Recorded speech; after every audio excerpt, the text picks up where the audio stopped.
কেন আল্লাহর বান্দাকে বলতেছে এইখানে একটা বিষয় পরীক্ষা করা যাক না কেন কয় হুজুর আপনি কি পরীক্ষা করবেন?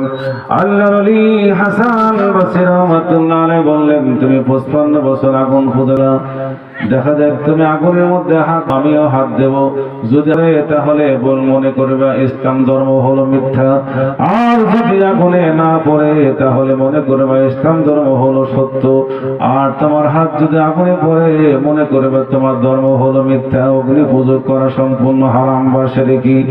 আল্লাহর ওলির কথা মোতাবেক লোকটার মধ্যে কিছু জ্ঞান ফিরে আসলো, তালিম শোনার পরে কিছু জ্ঞান ফিরে আসলো। আল্লাহর ওলির কথা বললেন হুজুর আসলে তো আমার তো ভয় লাগে, আগুনে হাত দিতে আমার ভয় লাগে, কিন্তু আসলে আমার অত্যন্ত ভয় লাগে হুজুর, আপনার কথা তো খারাপ না। আল্লাহর ওলি হাসান বসরি রাহমাতুল্লাহ আলাইহি বললেন আগে আমি হাত দেই। আল্লাহর ওলি হাসান বসরি রাহমাতুল্লাহ আগুনে হাত দিলেন। আল্লাহ রাব্বুল আলামিন উপর থেকে আগুনকে বললেন আগুন এমন একজন ব্যক্তি তোমার মধ্যে হাত দিয়েছে, তিনি আমাকে রাজি খুশি করেছে, তিনি হলো আমার বন্ধু, খবরদার হাতের চামড়া তো দূরের কথা একটা পশম পর্যন্ত তুমি পরাইতে পারবে না।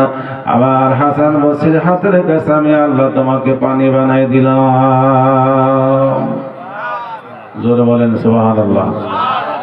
একজন আল্লাহর ওলির হাতের কত দাম, একজন হক্কানি আলেমের হাতের কত দাম, এই বিষয়টা আপনাদের কাছে আমি এক্সাম্পল নিয়ে আসছি। আল্লাহর ওলি হাসান বসরি রাহমাতুল্লাহ আলাইহি আগুন পড়লো না, একটা পশম পর্যন্ত পড়ে নাই। এবার তুমি হাত দাও। অগ্নি পূজক বলতেছে হুজুর আসলে আমার তো সাহস হয় না, জানি আমি হাত দিলে আমার হাত আগুনে পড়ে যাবে। আল্লাহর ওলি হাসান বসরি বললেন চুক্তির মধ্যে কিন্তু হেরে গেলা, এবার তোমাকে ইসলাম ধর্ম গ্রহণ করতে হবে। ওই লোকটা ছিল অত্যন্ত জ্ঞানী বিচক্ষণ। লোকটা বলতেছে হুজুর যদি আমি মুসলমান হই তাহলে আমার প্রথম নাম্বার পুরস্কার কি? বলে প্রথম নাম্বার পুরস্কার হলো আল্লাহ তোমাদের জীবনের গুনাহ সব মাফ করে দিবে। সুবহানাল্লাহ।